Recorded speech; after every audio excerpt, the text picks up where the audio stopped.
The frozen silence that followed the avalanche was broken only by the desperate sound of a man's hands tearing through snow and ice, his breath coming in ragged gasps as he refused to stop digging.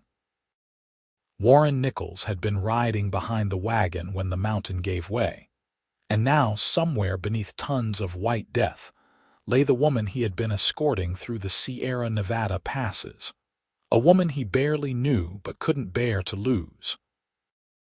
It was February of 1878, and the winter had been merciless across California's mountain ranges. Warren had taken the job 3 weeks prior in Sacramento, hired by a wealthy family to escort their daughter Margaret to her aunt's home in Nevada Territory.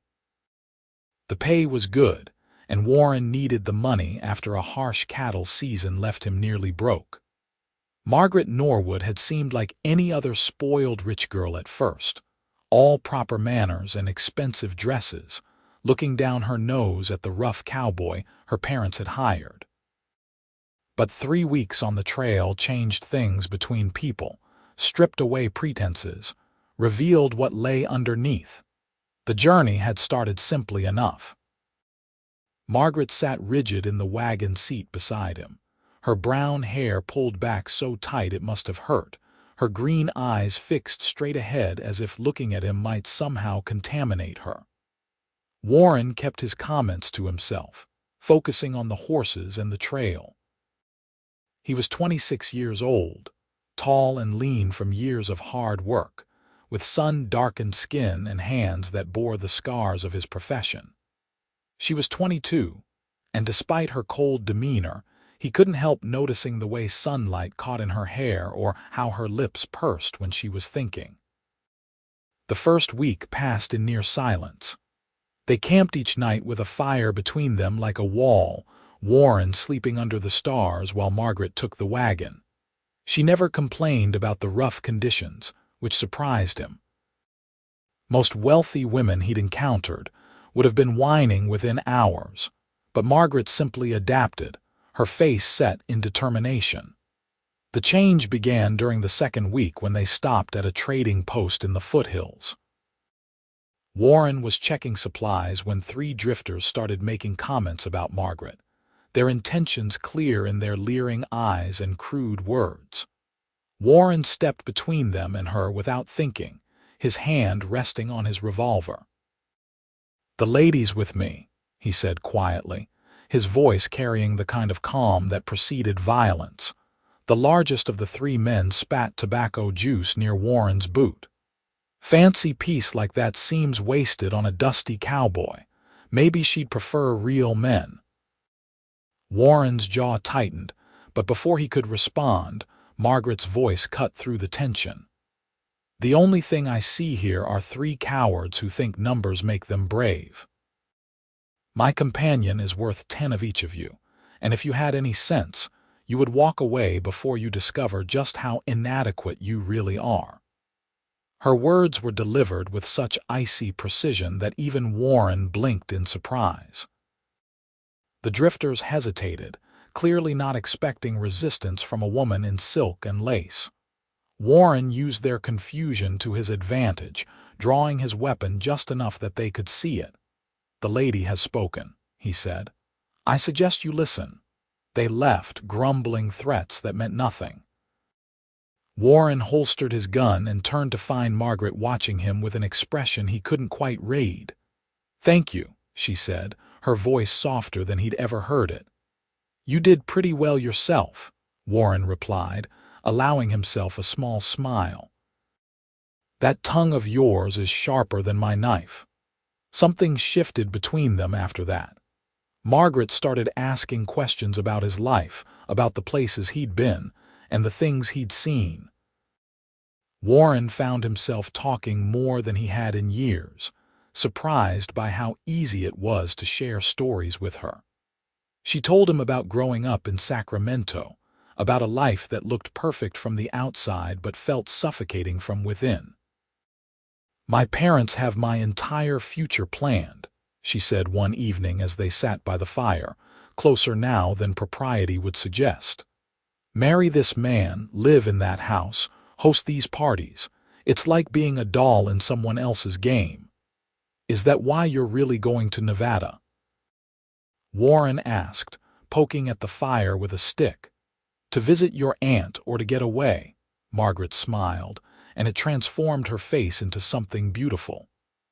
My aunt is the only person in my family who ever asked me what I wanted. This visit is the first choice I've made for myself in years. Warren looked at her across the dancing flames and felt something in his chest shift and settle, like a key turning in a lock he hadn't known existed. What do you want, Margaret? She met his eyes, and the firelight reflected in hers made his breath catch. I want to feel alive. I want to make my own decisions.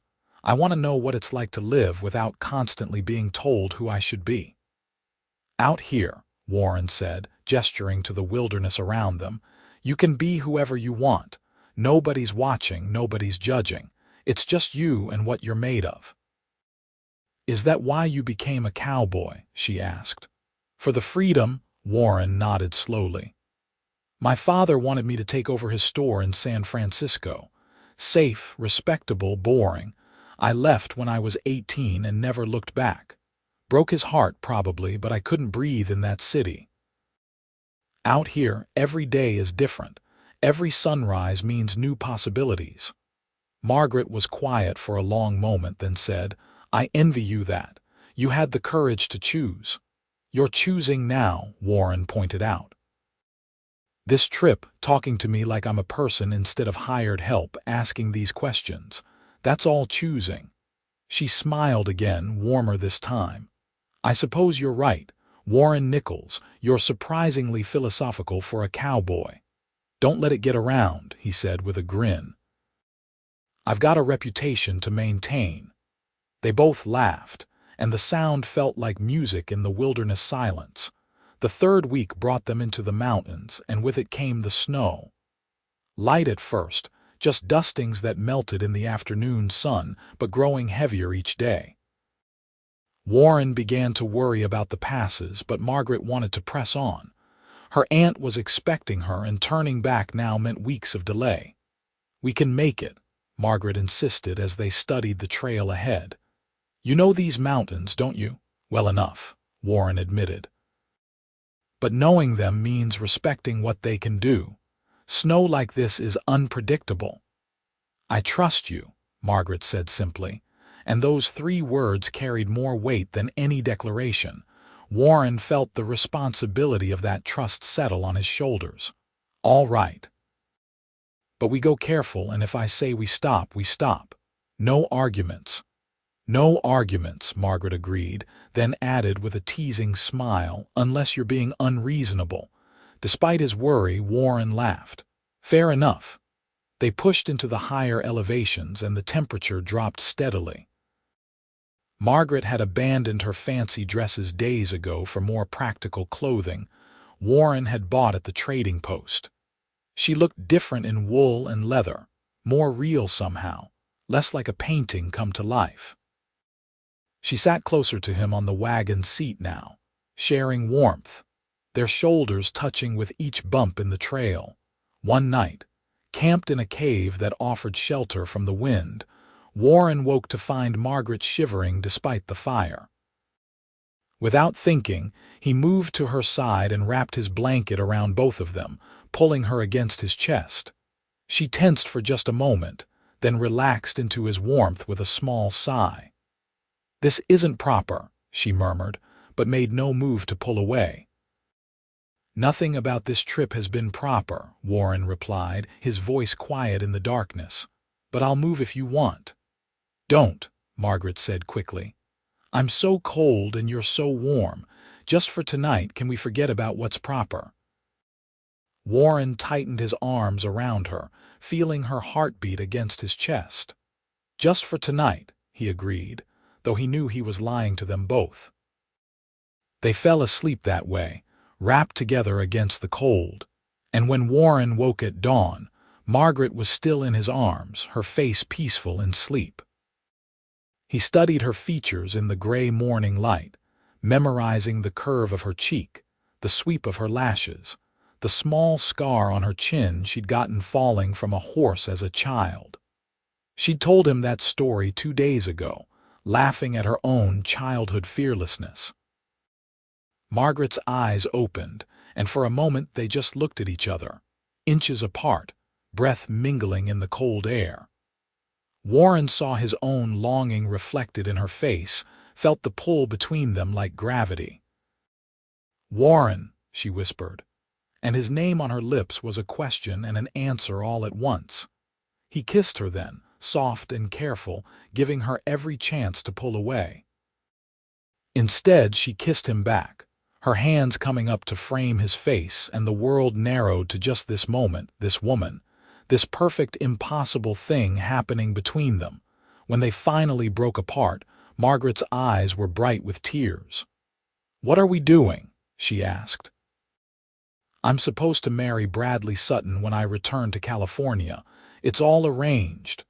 Warren felt his stomach drop. "You're engaged?" "It's complicated," Margaret said, pulling back slightly. "My parents arranged it years ago. Bradley's family has money and connections. It's a good match, they keep telling me, but I don't love him. I don't even like him particularly." "Then don't marry him," Warren said, knowing even as he spoke how naive it sounded. "It's not that simple. My family's reputation, the business connections, everything depends on this marriage. If I refuse, I'll be disowned. I'll have nothing." Warren took her hands in his, rough calluses against soft skin. "You'll have yourself. You'll have your freedom. Isn't that worth something?" "It's worth everything," Margaret said, tears spilling over now. "But I'm afraid. What if I choose wrong? What if I give up everything and regret it? And what if you don't choose and spend the rest of your life wondering what might have been?" Warren countered. "Margaret, I know I'm just a cowboy with nothing to offer but hard work and uncertain tomorrows. But these past 3 weeks with you have been the best of my life. The way I feel when you laugh, when you look at me like I matter, like I'm worth knowing. I've never felt that before." "You matter more than you know," Margaret said fiercely. "Warren, you've shown me what it means to be truly seen by another person. Not as a possession or a pawn, but as myself. How do I go back to my old life after knowing this?" "Maybe you don't," Warren said. "Maybe you choose something different. Choose yourself. Choose this."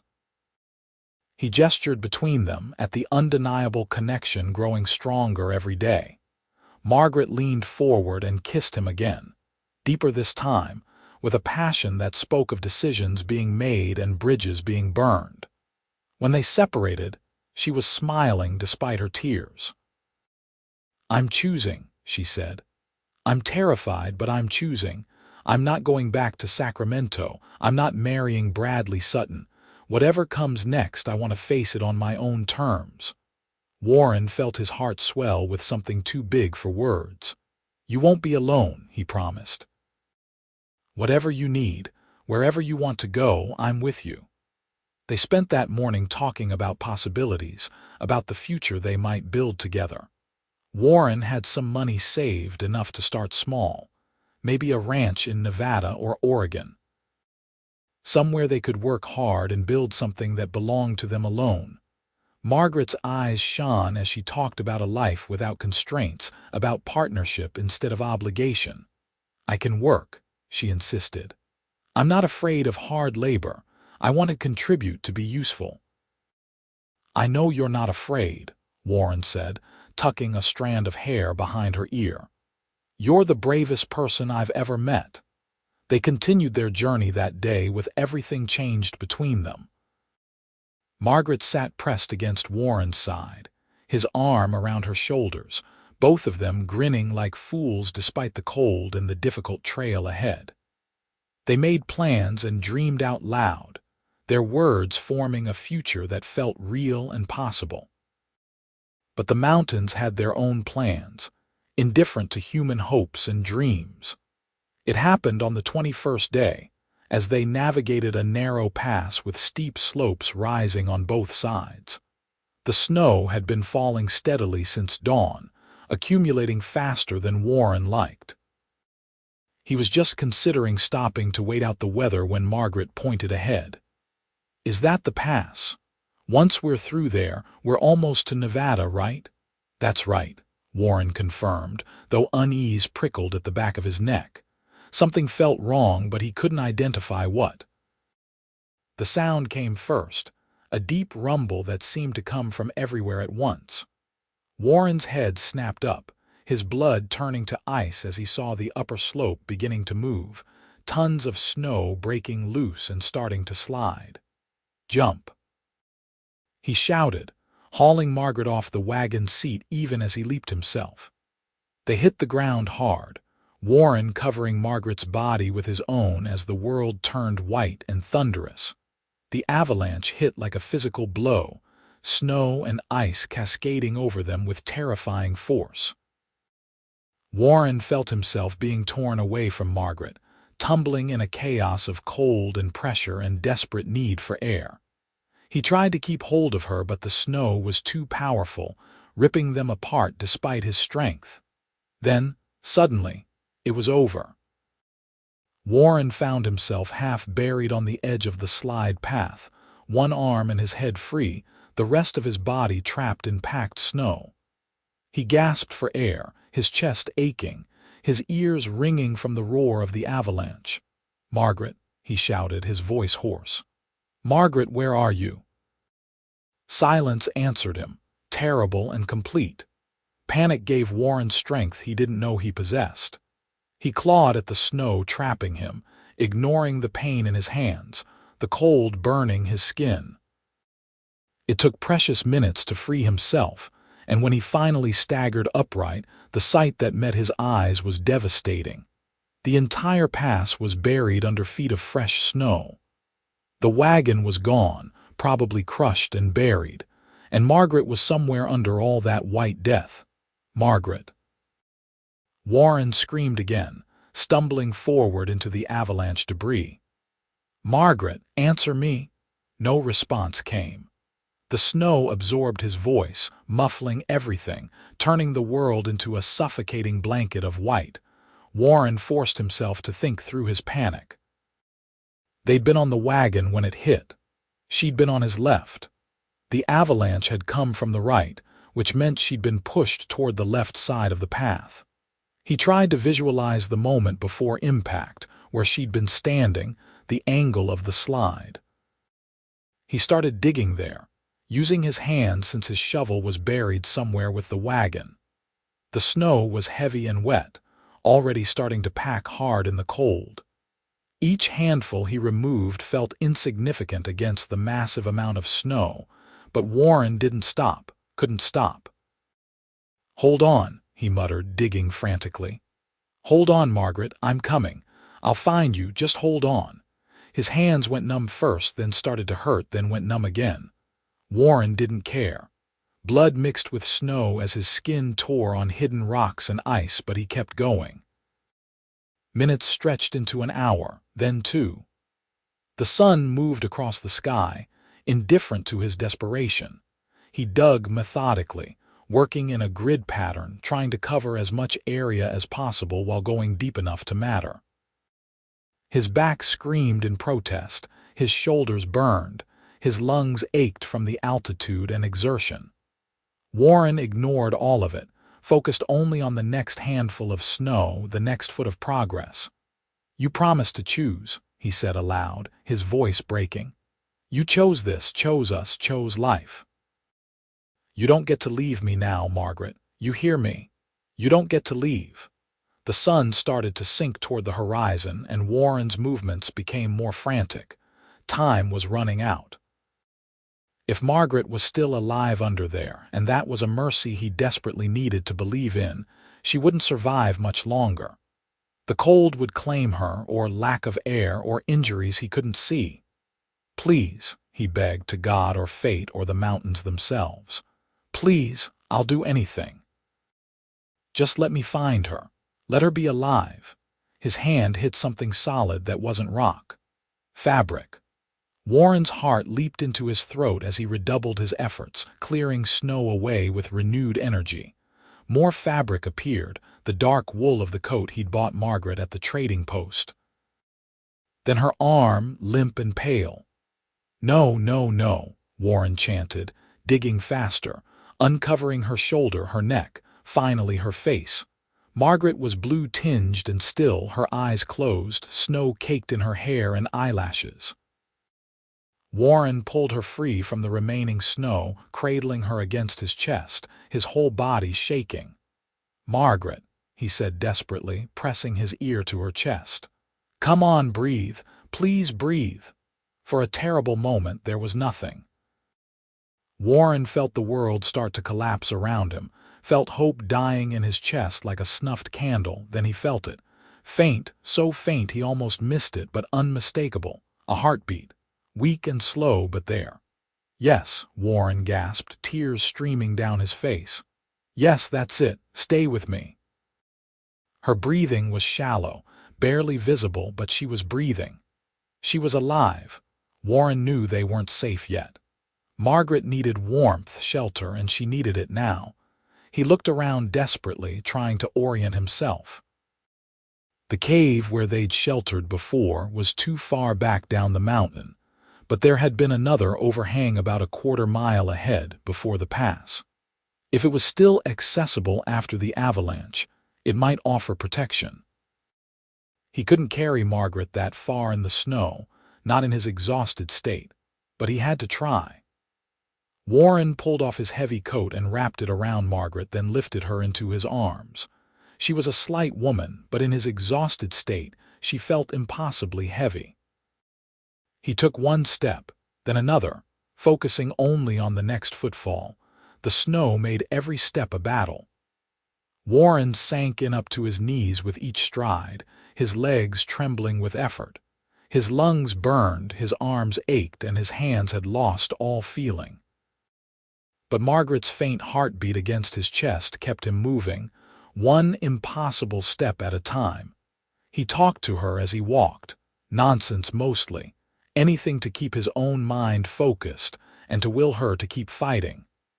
"Remember when you told me about your aunt's ranch? How she has horses and grows apples. We'll go there, soon as you're better. You can teach me about fancy society things, and I'll teach you to rope cattle. We'll be terrible at each other's worlds, but we'll laugh about it." The overhang finally came into view, a dark shadow against white snow. Warren nearly sobbed with relief. It was intact, protected from the avalanche by an angle of rock. He staggered the last few yards and collapsed inside, still holding Margaret close. The space was small but dry, with the remains of an old fire pit suggesting others had used it before. Warren laid Margaret down carefully, then immediately set about building a fire. His hands shook so badly he could barely strike the flint, but eventually sparks caught in the dry tinder he found tucked in a rocky crevice. As soon as flames started licking at the wood, Warren turned his attention back to Margaret. He stripped off her wet outer clothing, replacing it with the dry blanket from his pack, then pulled her close to share his body heat. He rubbed her hands and feet, trying to restore circulation, checking constantly for that weak but precious heartbeat. "Come on," he urged. "Wake up, Margaret. Open those green eyes and tell me I'm being unreasonable. Tell me anything, just wake up." The fire grew stronger, filling the small space with warmth. Warren fed it steadily, piling on enough wood to keep it burning hot. Margaret remained unconscious, but her breathing seemed to strengthen slightly, her color improving from blue to pale. Hours passed. Warren dozed fitfully, jerking awake every few minutes to check on Margaret and tend the fire. The night outside was bitter cold, wind howling through the pass. But inside their small shelter, the fire kept them warm. Sometime near dawn, Warren woke to the feeling of movement against his chest. His eyes snapped open to find Margaret's fluttering, her brow furrowed in confusion and pain. "Easy," Warren said softly, his voice rough with emotion. "Easy, you're safe. I've got you." Margaret's eyes opened fully, unfocused at first, then finding his face. "Warren." Her voice was barely a whisper, hoarse and weak, but it was the most beautiful sound he'd ever heard. "I'm here," he said, tears streaming down his face again. "I'm right here. You're going to be all right." "The snow," Margaret murmured, memory clearly returning. "The mountain came down." "Avalanche," Warren confirmed, smoothing hair back from her face with a shaking hand. "You were buried. I dug for hours until I found you. God, Margaret, I thought I'd lost you." She raised a trembling hand to touch his face, her fingers tracing the tracks of his tears. "You're crying." "Damn right I'm crying," Warren said, laughing through his tears. "You scared me half to death. When I couldn't find you, when I thought you might be gone, I realized something. I love you, Margaret Norwood. I've probably loved you since you stood up to those drifters with that sharp tongue of yours, but I definitely love you now, and the thought of a world without you in it was unbearable." Fresh tears welled in Margaret's eyes. "Warren, I love you too." When the snow hit, when I felt myself being pulled under, all I could think was that I'd finally found something real, someone real, and I was going to lose it. Lose you. Warren kissed her forehead, her cheeks, finally her lips gentle and reverent. "You're not losing me. You're stuck with me now, understand, for as long as you'll have me." "Forever then," Margaret whispered. "I choose forever." They held each other as the sun rose outside their shelter, casting golden light across the snow-covered landscape. Margaret was weak and in pain, with bruises forming across her body from the avalanche, but she was alive. They were both alive, and that was a miracle Warren would never take for granted. They stayed in the shelter for 2 days while Margaret regained her strength and Warren scouted the area. The avalanche had completely blocked the pass they'd been trying to cross, but there was another route, longer but accessible. The wagon and most of their supplies were gone, but Warren managed to salvage some items from the edges of the slide, including food, blankets, and miraculously, his rifle. When Margaret was strong enough to travel, they set out on foot, Warren supporting her when she tired, carrying her when necessary. The journey to Nevada that should have taken 2 more days stretched into a week, but Warren didn't mind. Every moment with Margaret, even exhausted and struggling through snow, was precious. They reached Margaret's aunt's ranch on a clear, cold morning in early March. The woman who answered their knock was in her 50s, with iron-gray hair and Margaret's same green eyes. She took one look at the bedraggled pair on her doorstep and immediately ushered them inside. "Margaret," she said, disbelief and joy mixing in her voice. "Good Lord, child, what happened to you?" Over hot food and coffee, they told the story. Aunt Catherine listened with wide eyes, gasping at the avalanche, smiling at the confession of their love. When they finished, she sat back in her chair and studied them both. "Your parents sent a telegram," she said to Margaret. "Bradley Sutton arrived in Sacramento to finalize wedding plans and was quite put out that you weren't there. They demanded you return immediately." Margaret's hand found Warren's under the table, gripping tight. "I'm not going back, Aunt Catherine. I know that means I'm choosing to lose everything I knew, but I can't live that life anymore. I won't." Catherine smiled, a fierce expression that reminded Warren very much of her niece. "Good. I left Sacramento 40 years ago for the same reasons, and I've never regretted it. Your parents were furious with me then too, but they got over it eventually. Or they didn't and I stopped caring. Either way, I've lived a life that was mine, and that's worth more than all their approval." "You're not angry?" Margaret asked, clearly surprised. "Angry? Child, I'm proud of you. It takes courage to choose yourself over expectation. And this young man who dug through an avalanche for hours to save you, I think you've chosen well." Warren felt his face heat under her appraising look. "Madam, I don't have much to offer, Margaret. I'm just a cowboy with some savings and a lot of rough years behind me. But I love her more than I can say, and I'll spend the rest of my life making sure she never regrets choosing me." "He's not just anything," Margaret said firmly. "Warren is the best man I've ever known.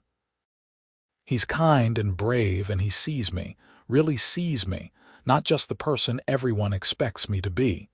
I'd rather have a hard life with him than an easy one with anyone else." Catherine nodded approvingly. "Well then, that's settled. You'll both stay here as long as you need." "Warren, my foreman just quit to head to Colorado, so I could use someone who knows cattle and horses. The pay isn't much, but it comes with a small house on the property, if you're interested." Warren looked at Margaret, who was smiling wider than he'd ever seen, then back at Catherine.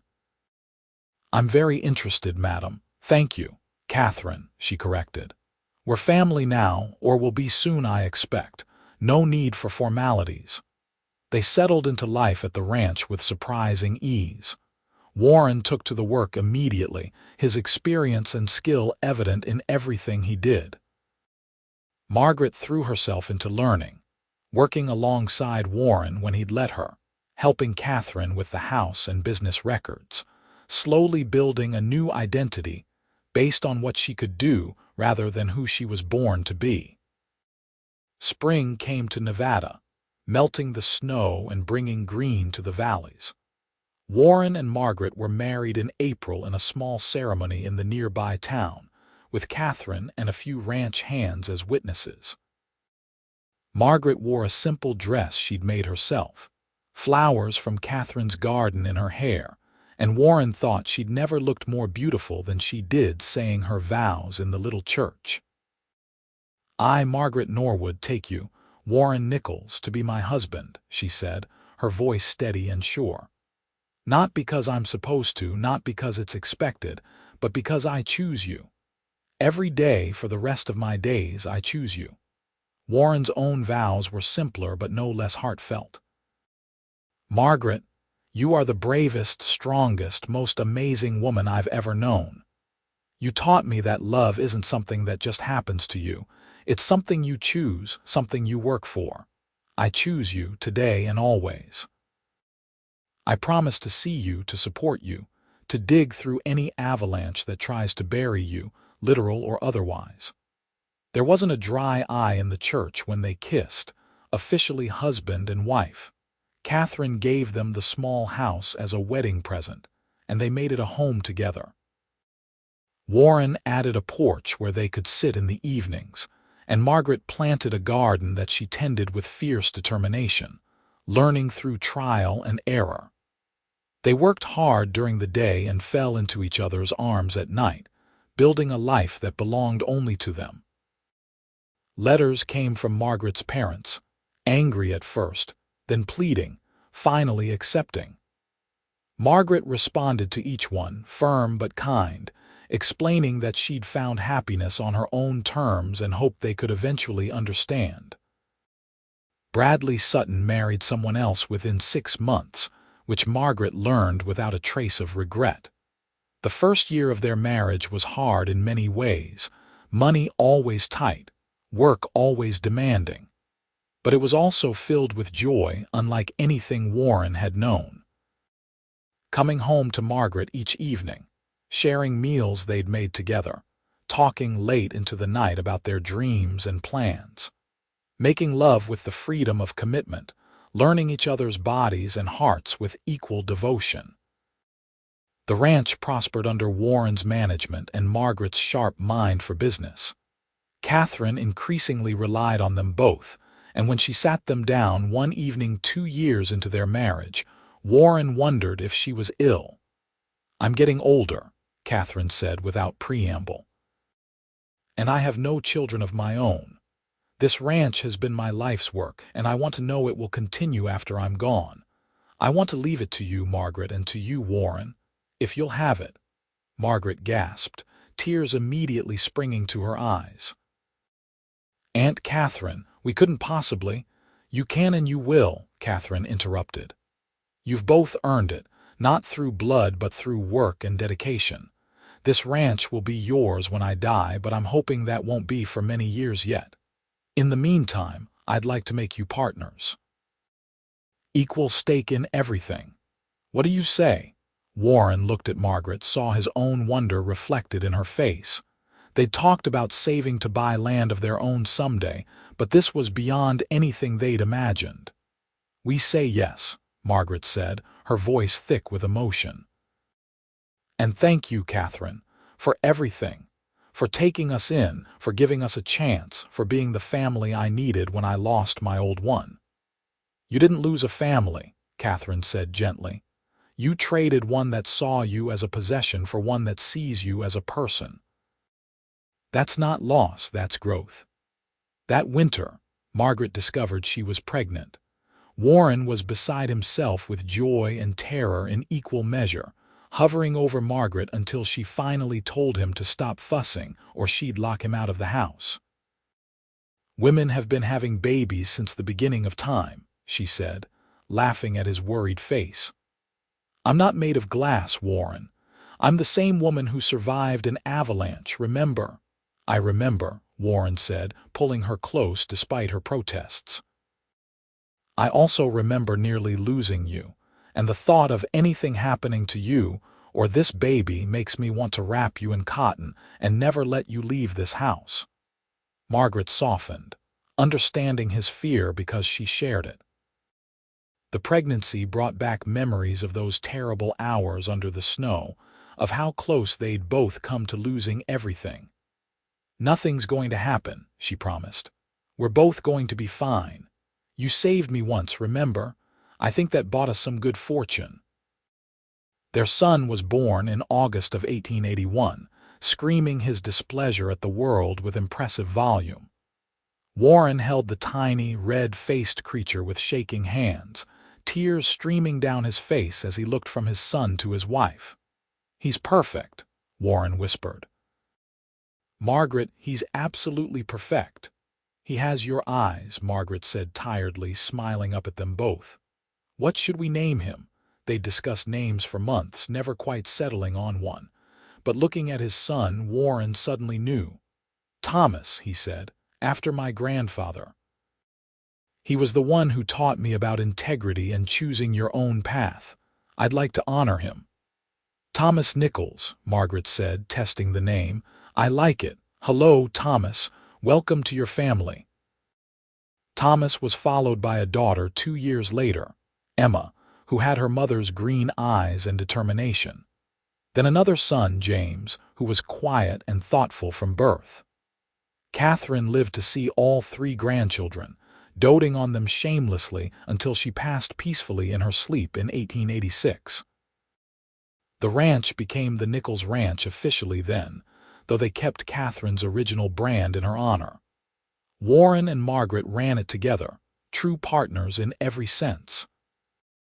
Margaret had a head for numbers and planning that made the ranch more profitable than it had ever been, while Warren's skill with horses and cattle ensured quality that built their reputation across Nevada and into California. Their children grew up knowing the value of hard work and the importance of choosing your own path. Warren and Margaret told them the story of the avalanche when they were old enough to understand, not to frighten them but to explain how precious and fragile life could be, and how important it was to hold tight to the people you loved. "Your mother was buried under tons of snow," Warren would say, all 3 children gathered around the fire. "And I dug for hours, my hands bleeding, my body exhausted because the thought of losing her was unbearable. That's what love is, kids. It's not giving up, even when things seem impossible. It's choosing to fight for what matters most. And your father saved my life," Margaret would add, "but more than that, he saved me from a life that wasn't really mine. He showed me I could choose differently, be different, live according to my own dreams instead of someone else's expectations. That's a different kind of saving, but just as important." The children would listen with wide eyes, young Thomas always asking if it was scary under the snow.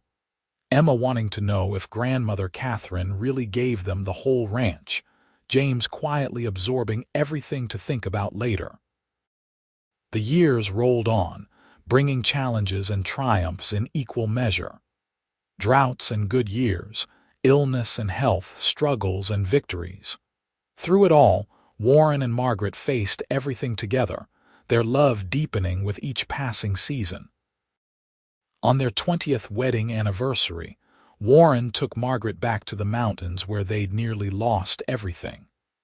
The journey was easier now, with better roads and milder weather, but as they stood at the site of the avalanche, both felt the weight of memory. "Sometimes I still dream about it," Margaret admitted, her hand in Warren's. "The sound of the mountain breaking, the feeling of being swept away, the cold and the dark." "I dream about it too," Warren said. "About digging and thinking I wouldn't find you in time. Those were the worst hours of my life." Margaret turned to face him, reaching up to touch his face. There was gray in his hair now, lines around his eyes from years of squinting into the sun, but he was still the same man who'd refused to give up on her. "And yet, standing here now, I'm grateful it happened." Warren raised his eyebrows. "Grateful? It sounds strange, I know, but that avalanche stripped everything else away and left only what mattered. You, me, and the choice to fight for each other. If it hadn't happened, I might have lost my nerve. I might have gone back to Sacramento and married Bradley and spent my whole life wondering what if. The avalanche made the choice clear, made the stakes real. So yes, I'm grateful, not for the terror or the pain, but for the clarity." Warren pulled her close, kissing the top of her head.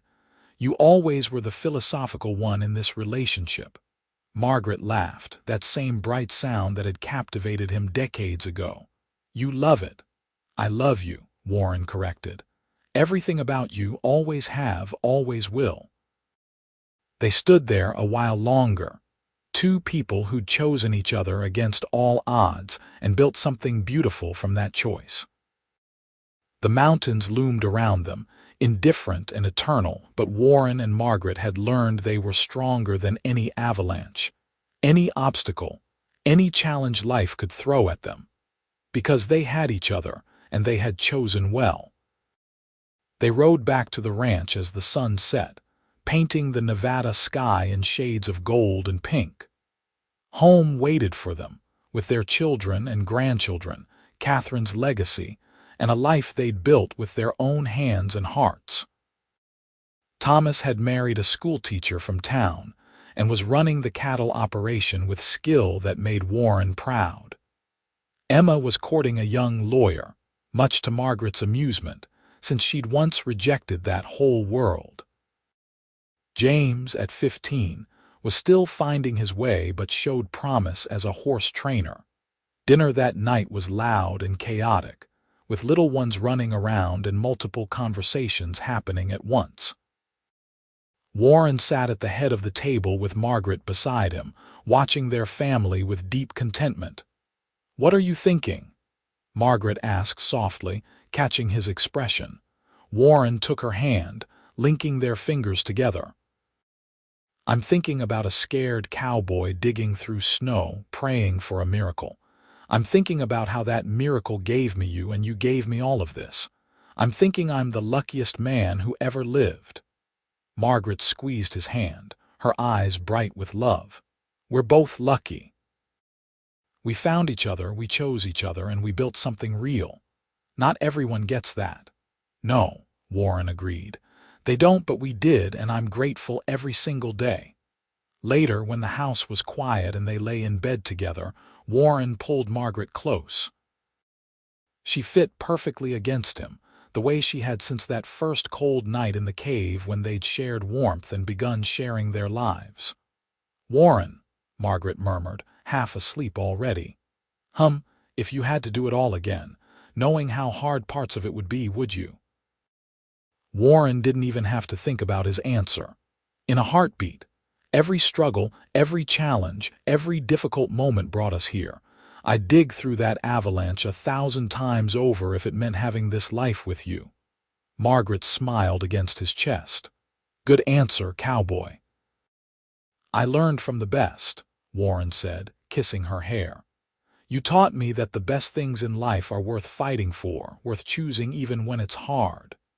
They drifted off to sleep together, as they had for 20 years and would for many more to come.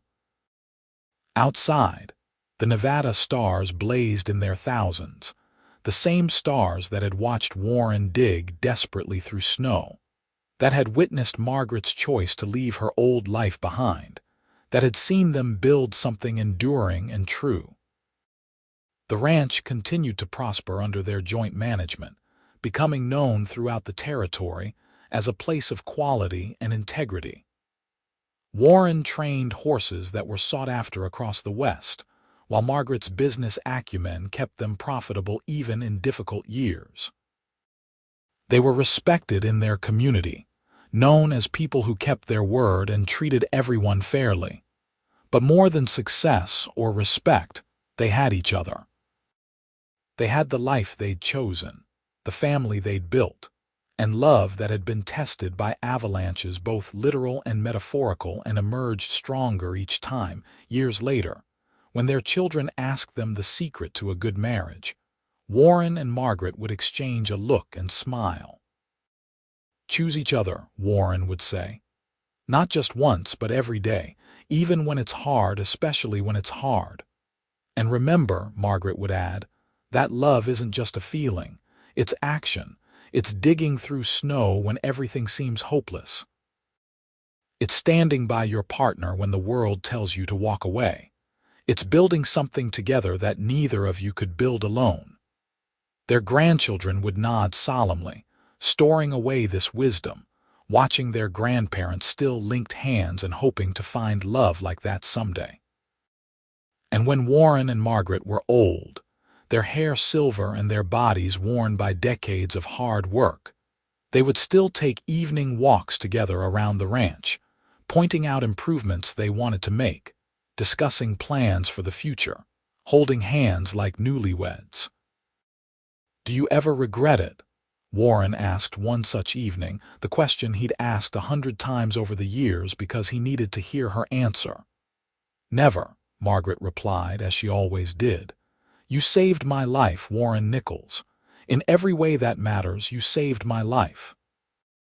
"You saved mine too," Warren said softly.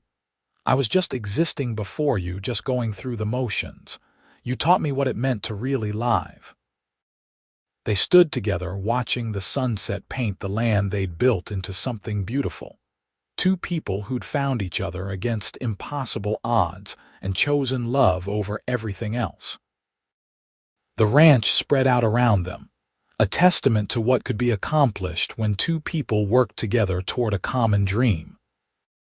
Their story would be passed down through generations of Nichols' family. The tale of the avalanche and the cowboy who wouldn't give up, of the society woman who chose freedom over fortune, of love that proved stronger than snow and ice and all the obstacles the world could throw at them.